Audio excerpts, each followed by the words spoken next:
alaikum. Please like, share and subscribe. Thank you. Assalamu alaikum. Like, share and subscribe.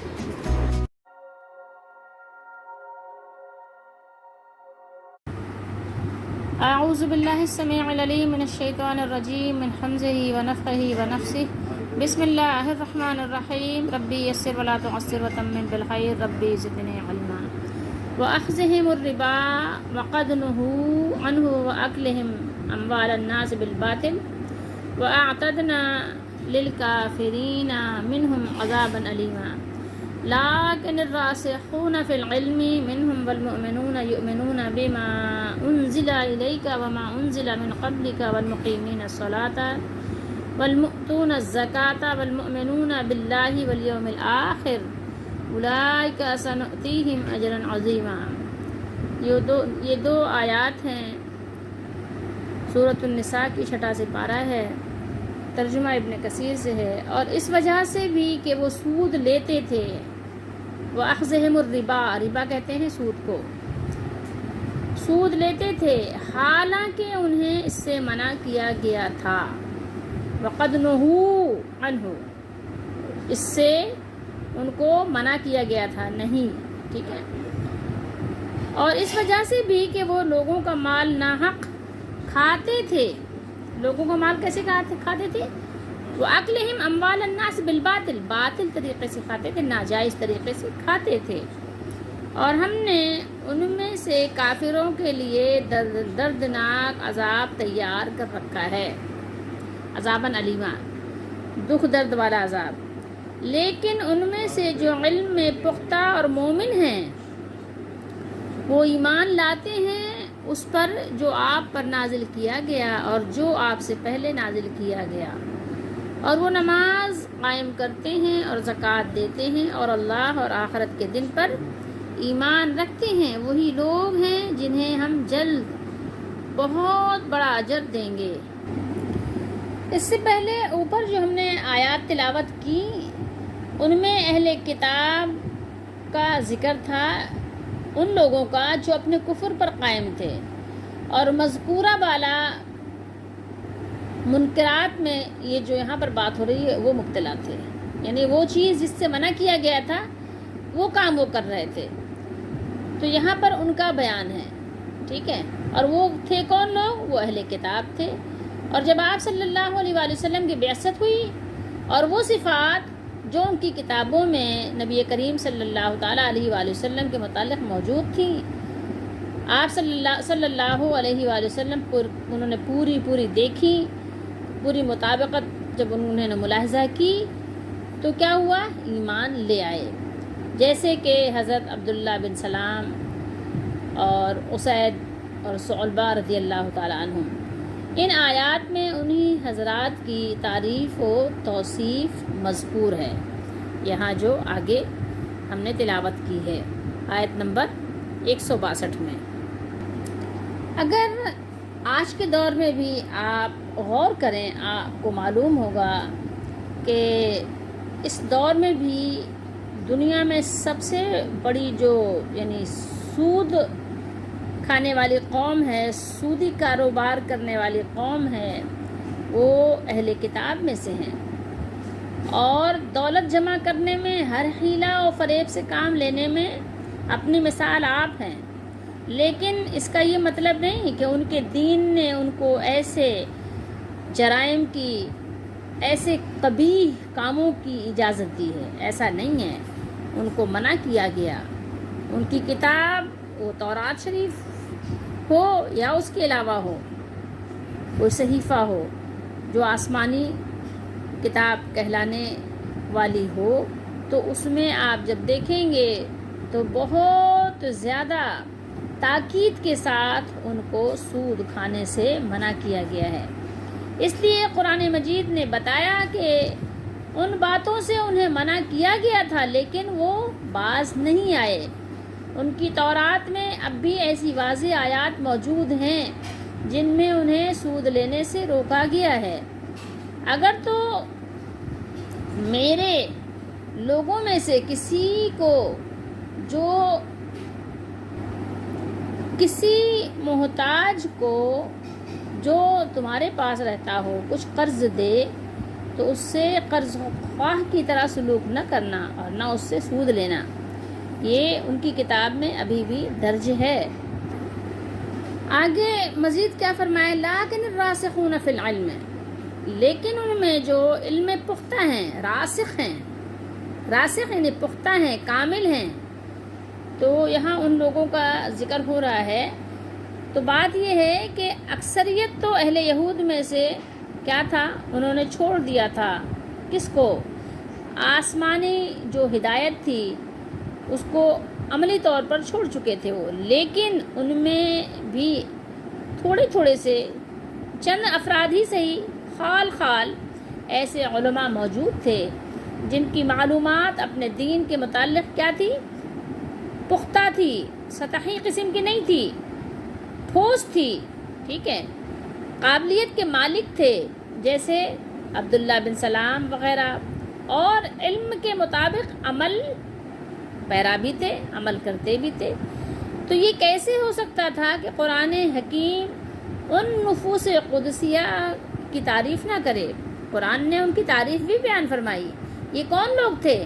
یہ اہل یہود میں سے تھے، لیکن حق کو پہچانتے تھے اور پہچان کر چھپاتے بھی نہیں تھے، بلکہ برملا مجلس میں اس کا اظہار اور اعلان کرتے تھے، اور یہی نہیں، قبول بھی کیا، ایمان بھی لے آئے اور اسلام پر عمل پیرا بھی رہے، جنت کی بشارتیں بھی پائیں۔ تو اللہ تعالیٰ نے یہاں پر ان کی تعریف بیان فرمائی۔ اور علم میں پختہ وہ لوگ ہیں جو اللہ کی طرف سے آنے والی وحی کے متلاشی ہوں اور اسی سے دلیل اور رہنمائی حاصل کرتے ہوں، نہ لکیر کے فقیر ہوں، نہ اپنے آباء کی تقلید کے وہ شیدائی ہوں کہ جناب جس پر ہمارے آباء و اجداد تھے ہم تو بس اسی طریق پہ چلیں گے، کیونکہ ہمارے آباء غلط نہیں ہو سکتے، ہمارے بڑے غلط نہیں ہو سکتے، ہمارے اکابر غلط نہیں ہو سکتے۔ جس نے یہ طریقہ اختیار کر لیا اس کے لیے حق کا قبول کرنا بہت مشکل ہو جاتا ہے، لیکن جو حق کا متلاشی ہو کہ نہیں، مجھے تو یہ دیکھنا ہے کہ میرے مالک کی طرف سے کیا حکم ہے، حق کہاں ہے، مشرق میں ہے یا مغرب میں ہے، شمال میں ہے یا جنوب میں ہے، اگر کوئی حق کا متلاشی ہے تو پھر اللہ تعالیٰ اس کے لیے آسانیوں کے راستے کھول دیتے ہیں۔ اور اللہ کے نبی صلی اللہ تعالیٰ علیہ وآلہ وسلم کی زبان مبارک سے اللہ نے ان کو بشارت بھی دلائی کہ جو اہل کتاب میں سے وہ چاہے یہود ہو یا نصارہ ایمان لائیں گے، ان کو لیے دوہرا اجر ہے، دوہرا ثواب ہے۔ دوہرا کون سا ہے؟ ایک تو پچھلی کتاب، پچھلے نبی پر ایمان لانے کا ثواب ہے، اور دوسرا نبی محمد رسول اللہ صلی اللہ علیہ وسلم پر، قرآن پر ایمان لانے کا، یعنی ان کے لیے دوہرا اجر ہے۔ تو یہ اہل کتاب کے مومنوں کو بشارت ہے جو موسیٰ علیہ السلام کے بعد رسول اللہ صلی اللہ علیہ وسلم پر بھی ایمان لائے۔ اچھا، نماز کے بارے میں ایک چیز آپ جان لیجئے، یہ دیکھیے یہاں کیا فرمایا، والمقیمین الصلاۃ، قائم کرتے ہیں نماز کو، ٹھیک ہے، اور زکوٰۃ بھی ادا کرتے ہیں۔ ہم سمجھتے ہیں کہ شاید یہ ہمارے ہی لیے ہے کہ نماز پڑھنا، کہ نبی کریم صلی اللہ علیہ وسلم پر معراج میں نماز فرض کی گئی تو بس اسی امت پر نماز ہے، اس سے پہلے غالباً نماز نہیں تھی۔ ایسا نہیں ہے، نماز اللہ نے ہر نبی علیہ السلام کے لیے رکھی تھی، ہر نبی کی امت کے لیے نماز رکھی تھی۔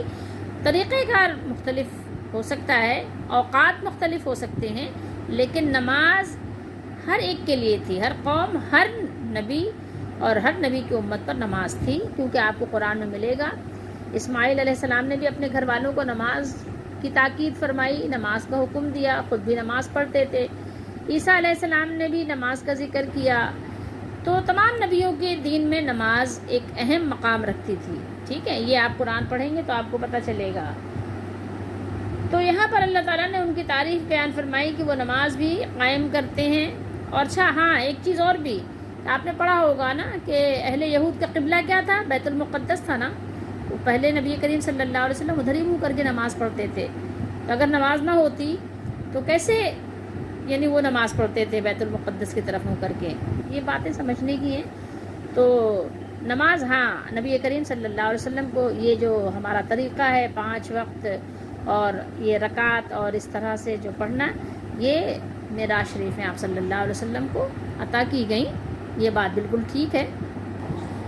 اب یہاں پر دیکھنا یہ ہے کہ ہمارے لیے ان آیات مقدسہ میں کیا سبق ہے. ہمارے لیے بھی سبق ہے، کیونکہ قرآن یوں ہی تو کوئی بات نہیں بیان فرماتا.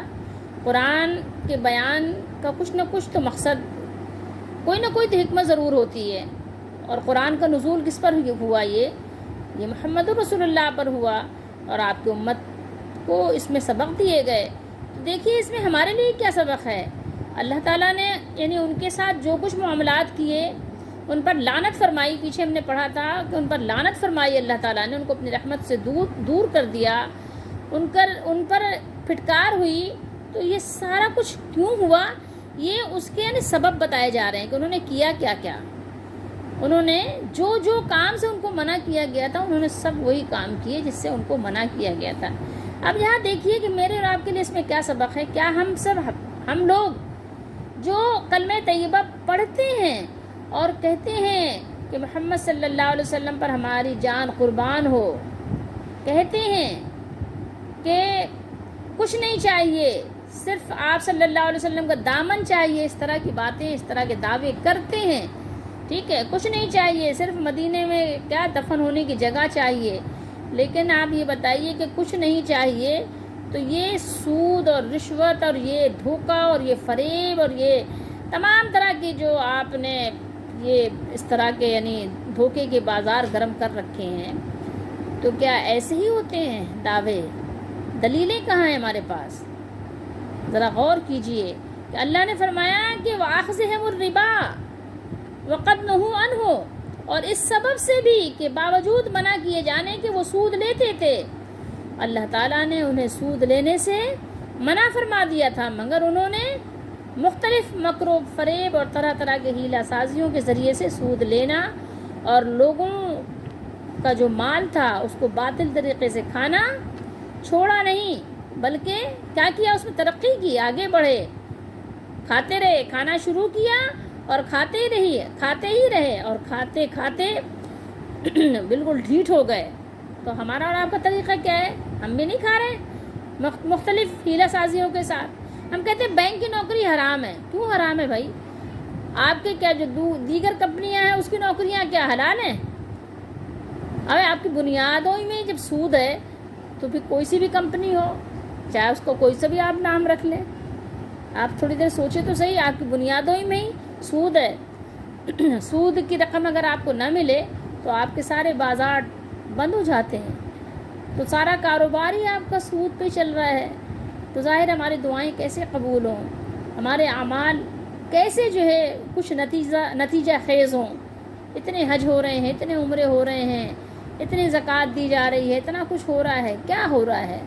بس صرف دل کی تسلی ہے. ہاں سوچیے تھوڑی دیر کے لیے، ہماری بنیادیں ہی جب بے بنیاد ہو گئیں تو اب کیا رہ گیا؟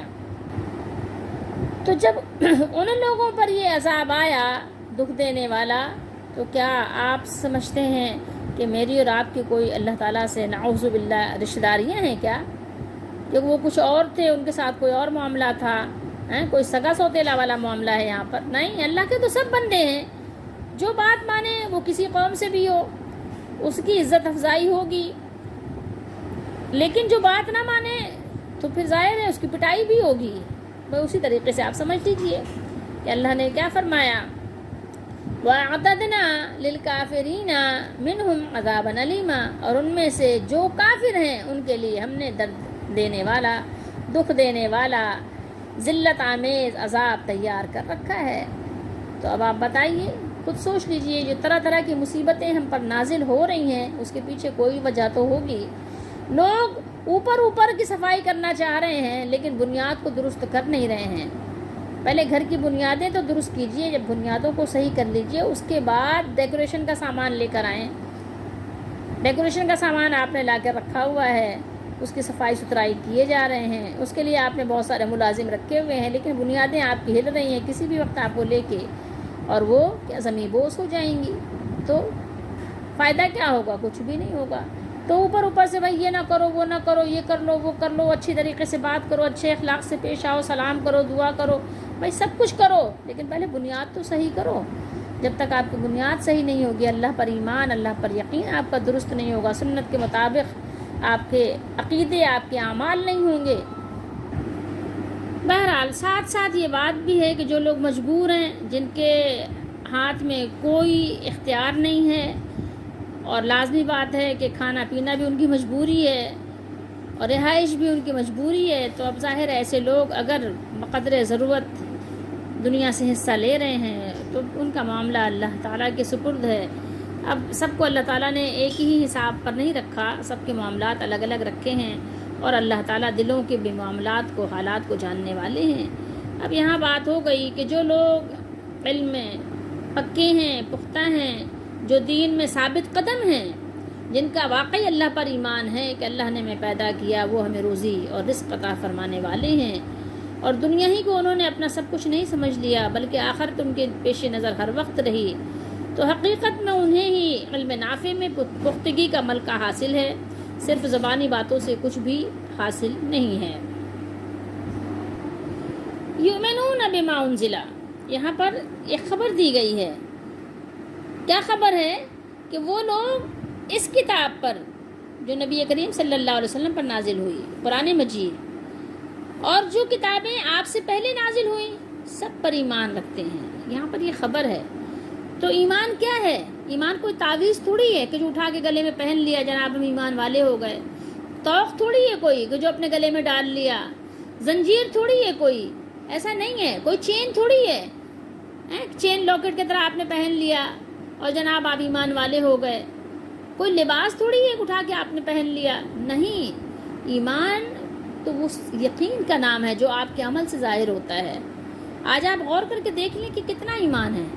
قرآن مجید پڑھتے جائیے، اپنے ایمان کو چیک کرتے جائیے، آپ کو پتہ چل جائے گا. کسوٹی آپ کے سامنے ہے، آپ اسی کسوٹی پہ اپنے پرکھ لیجئے اپنے ایمان کو. پتہ چل جائے گا کتنے ایمان والے، کتنا اللہ پر آپ کو ایمان ہے، کتنے ایمان میں کامل اور کتنے پختہ ہیں، کتنے پکے ہیں، کتنے ثابت قدم ہیں، پتہ چل جائے گا. انبیاء علیہ الصلوۃ والسلام کے طریقہ کار سے ہمیں کیا سبق ملتا ہے، پتہ چل جائے گا. ایمان، انبیاء کا ایمان، ذرا غور کیجئے کہ ان کا ایمان کتنا ہوتا تھا. کس نبی نے دنیا میں محلات تعمیر کیے؟ کیوں نہیں کیے؟ ایمان ان کا پختہ تھا نا کہ دنیا عارضی ہے، تو انہوں نے دنیا کی خاطر آخرت کے لیے کوئی بھی سودا نہیں کیا. کیونکہ اللہ کے نبی صلی اللہ علیہ وسلم نے اپنے امتیوں کو کیا سبق دیا ہے؟ کن فی الدنیا کانک غریب، دنیا میں ایسے رہو جیسے کہ مسافر. غریب کسے کہتے ہیں؟ مسافر کو. کن فی الدنیا کانک غریب، دنیا میں ایسے رہو جیسے ایک غریب آدمی، ایک مسافر آدمی، دور کا آیا ہوا، کوئی پہچانتا نہیں. مسافر کیسے رہتا ہے؟ کہیں پہ بھی اپنا ظاہر ہے ڈیرا نہیں جماتا، بلکہ مسافر کو کتنا رہتا ہے، چادر بچھائی، چادر بچھا کے نماز پڑھی، جب چلے تو چادر سمیٹی چل پڑے. ایسے ہی کرتے ہیں نا. جب آپ سفر پہ ہوتے ہیں تو کیا کرتے ہیں؟ لاؤ لشکر تو نہیں ہوتا نا آپ کا، لگدر بگدر تو نہیں لیے ہوئے ہوتے نا، بس یہ جا وہ جا. پھر آپ صلی اللہ علیہ وسلم اس سے بھی مزید کیا ایک حکم دیا، کیا تاکید فرمائی؟ کن فی الدنیا کانک غریب او عابر سبیل، بلکہ مسافر سے بھی ایک اور کم درجہ فرمایا، ایسے رہو جیسے راہ گزرنے والا. مسافر تو تھوڑی دیر بیٹھتا ہے نا کہیں پر بھی، کسی بھی اسٹیشن پر، کسی بھی اسٹاپ پر، کسی بھی پوائنٹ پر تھوڑی دیر اسٹے کرتا ہے مسافر. لیکن جو راہگیر ہے ایک، وہ کیا کرتا ہے؟ وہ سیدھا چلتا ہوا آتا ہے، یہ آیا یوں گزر گیا، آتا ہے یا گزر جاتا ہے، وہ تو ٹھہرتا ہی نہیں ہے نا، اس کا تو صرف راستہ ہوتا ہے. آپ نے فرمایا کہ عابر السبیل، بلکہ ایسے رہو جیسے کہ راہگیر آیا اور گزر گیا. ٹھیک ہے، تو اللہ تعالیٰ ہم سب کو اس پر صرف دعویٰ کرنے کی نہیں، ہمیں یقینی طور پر ایمان لانے کی توفیق دے. تو یہاں پر اللہ نے ان لوگوں کی تعریف کی ہے، تو میری اور آپ کی تعریف کب ہوگی؟ کہ جب ہم بھی اسی طرح سے ایمان لائیں گے جیسے وہ لوگ لائے تھے. اور ایمان کا لازمی نتیجہ یہ ہے کہ فرما برداری کرنا ہے. تو وہ زکوٰۃ بھی دیتے تھے باقاعدگی کے ساتھ، زکوٰۃ کا بھی ان کا تذکرہ ہے. والمؤتون الزکاۃ، وہ زکوٰۃ بھی ادا فرماتے تھے. صرف جو ہے ایمان نہیں لائے تھے، صرف نماز نہیں پڑھتے تھے، صرف ایمان کا دعویٰ نہیں تھا، صرف نماز میں دھکے نہیں لگاتے تھے، اٹھک بیٹھک نہیں کرتے تھے، بلکہ کیا ہے؟ زکوٰۃ بھی دیتے تھے. ٹھیک ہے، زکوٰۃ ادا کرتے تھے. اور پھر کیا ہے مزید دیکھیے، والمؤمنون باللہ والیوم الآخر، اور اللہ اور آخرت کے دن کو مانتے تھے کہ آخرت میں اللہ تعالیٰ کی عدالت میں اس کے کٹہرے میں کھڑے ہونا ہے، یعنی اس بات کو مانتے ہیں کہ اللہ کے سوا کوئی الہ نہیں، اور اس بات پر بھی ایمان رکھتے ہیں کہ مرنے کے بعد دوبارہ اٹھنا ہے اور اچھے یا برے اعمال کی جزا و سزا سے دوچار ہونا ہے، ہمکنار ہونا ہے۔ مزید دیکھیے اولئکا، یہاں پر پھر ایک خبر شروع ہو گئی۔ یہ کیا خبر دی گئی؟ یہ جب سین آتا ہے تو کیا معنی دیتا ہے؟ ایک تو یہ مستقبل میں کر دیتا ہے سین، اور یہ معنی دیتا ہے جلدی کا، یعنی کوئی کام بہت جلدی ہونے والا ہو، ٹھیک ہے؟ تو یہ یہاں پر کیا خبر دی گئی؟ دیکھیے، ہم ان کو عنقریب اجر عظیم دیں گے۔ اجر عظیم کیا ہے اصل میں؟ وہ جنت نعیم ہے، جو نعمتوں بھری جنت ہے۔ اصل میں تو جا کے انسان کا اجر وہیں پورا ہوگا جہاں پر فلہم اجر غیر ممنون، ایسا ان کو وہاں پر اللہ تعالیٰ اجر عطا فرمائیں گے، ایسی نعمتوں بھری جنت دیں گے جہاں سے ان کو کوئی ممانعت بھی نہیں ہوگی، جو چاہیں کھائیں، جو چاہیں پہنیں، جتنا چاہیں گھومیں پھریں، جتنا چاہیں وہاں پر جو ہے کھیل تماشا کریں، جتنا چاہیں وہ اللہ تعالیٰ کی جو وہاں پر اللہ تعالیٰ نے عجائبات رکھے ہیں دیکھیں، جو چاہیں جتنے موبائل وہ کھیلتے رہیں، جتنے چاہیں گیم کھیلیں، جو چاہیں کریں۔ اب وہاں پر ان کو کیا ہے؟ اب وہاں پر ان کو کوئی روک ٹوک نہیں ہے، یہ اللہ کی طرف سے ان کو اجر عظیم ملے گا۔ جتنا چاہیں نہروں میں نہائیں، گھومیں، گھوڑوں پہ سواری کریں، جو چاہیں کریں۔ تو مجھے اور آپ کو کیا چاہیے؟ مجھے اور آپ کو چاہیے کہ ہم اپنی قدر پہچانیں کہ ہمیں اتنے بڑے انعامات کا وعدہ دیا گیا ہے، جو کہ سچا وعدہ ہے۔ پیچھے ہم پڑھ چکے ہیں کہ سب سے زیادہ بات سچی کس کی ہے؟ اللہ کی سچی ہے، اس کے علاوہ تو نہیں ہے، یہ اللہ کی باتیں ہیں۔ تو اتنی بڑی یعنی نعمتوں کو چھوڑ کر چھوٹی چھوٹی چیزوں پر راضی ہو جانا جو ختم ہو جانے والی ہیں۔ دنیا کے کان دیکھیں بہرے ہو جاتے ہیں، دنیا کی آنکھیں دیکھیں نابینا ہو جاتے ہیں، چشمے لگ جاتے ہیں، پھر چشمے سے بھی نظر نہیں آتے۔ دنیا کا جو جسم ہے اس کے اعضاء کمزور پڑ جاتے ہیں، ڈھیلے پڑ جاتے ہیں، مطلب ان پہ طرح طرح کی بیماری اور پریشانی اور مشکلات طاری ہو جاتے ہیں، بڑھاپا طاری ہو جاتا ہے، بیماریاں طاری ہو جاتی ہیں۔ تو ایسی کمتر دنیا پر آپ راضی ہو گئے، اپنی قدر کو نہیں پہچانا، ہاں اپنی قدر نہیں کی آپ نے، کہ آپ کی پرائرٹیز کیا تھیں، آپ نے وہی پہچانا نہیں۔ پہچانتے تو صحیح اپنی پرائرٹیز جو تھی یور سیلف، اس کو تو آپ جانتے کہ کیا ہیں۔ آپ کتنے ناسمجھ نکلے، ایک بچی کی طرح ہو گئے، جیسے اللہ نے مثال بھی دی، یہ تو بچوں کا کام ہے، آپ بچے بن گئے۔ چھوڑ دیجئے بچوں کی روش کو، بچوں کے طریقے کو۔ قرآن آپ کو یہی تو سمجھانے آیا ہے، قرآن آپ کو یہی بتانا چاہتا ہے کہ اس راستے کو اختیار کرو جس راستے پہ چل کے لوگ کامیاب ہو گئے، اور اس عارضی زندگی کے بعد ابدی راحت اور چین کے لیے محنت کرو، کام کرو اس کے لیے۔ جس نے ایسا نہیں کیا وہ ناکام ہو گیا۔ دنیا کی زندگی اور دنیا کی نعمتیں تو اتنی ناکارہ ہیں جو ہماری اور آپ جیسی یعنی ایک ناکارہ آنکھوں سے بھی دیکھی جا سکتی ہیں، اور ہم دیکھ بھی رہے ہیں۔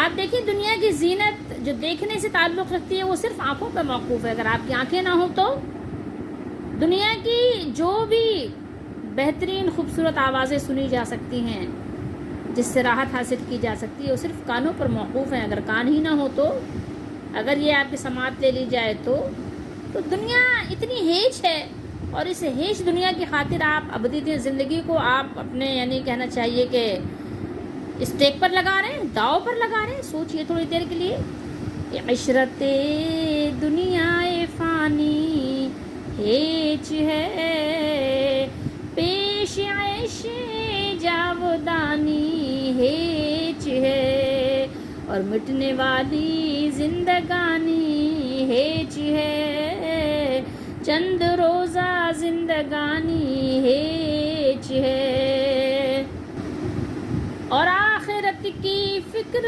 کرنی ہے ضرور، جیسی کرنی ویسی بھرنی ہے ضرور، زندگی ایک دن گزرنی ہے ضرور، قبر میں میت اترنی ہے ضرور، ایک دن مرنا ہے آخر موت ہے، کر لے جو کرنا ہے آخر موت ہے۔